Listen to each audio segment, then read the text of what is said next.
What would you do to improve this painting? That's the question one of my students from my online course, which can be found at paintwithtrisha.com, asked me. And I'm going to show you the changes and the decisions that I made to come up with a couple of versions of this same painting. The first thing that I think we should do is look at the painting and tell me, where does your eye go? What is attracting your eye? Where does your eye linger? That's probably what we would call a focal point. Those happen sometimes by accident and sometimes on purpose. Hopefully, we're going to get to doing them on purpose. When I look at it, my eye goes to the two trees.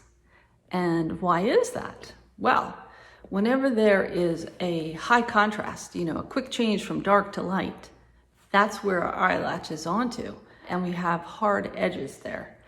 And well, if you were going to make the tree a focal point, you'd need to pick one. You don't want to have two of them because then they're competing. They're each trying to upstage each other and they're saying, look at me, no me. You don't know what to do.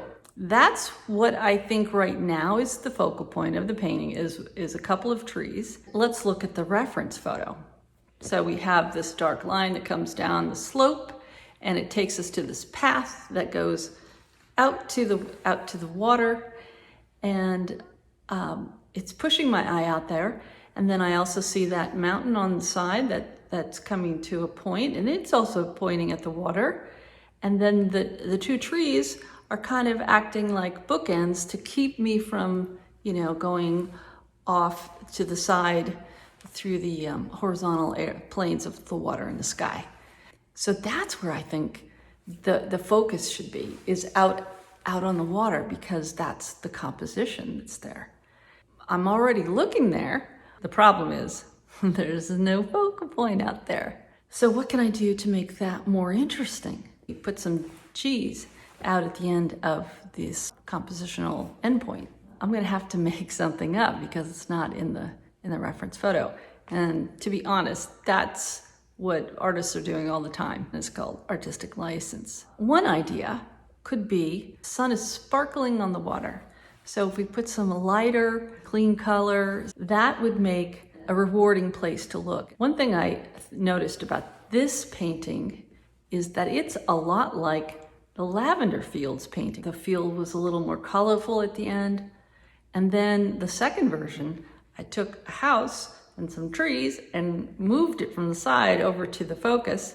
That actually was much more rewarding because it was just a little meatier visually, and also had some verticals, which helped with the horizontal planes. What could I do here? I don't know where this is. I don't know if people sail there, but that's one idea that came to me, is what if we had a pair of sailboats out there? Now, they're not equal sized. Whenever you have two of something, you have dominant and subordinate.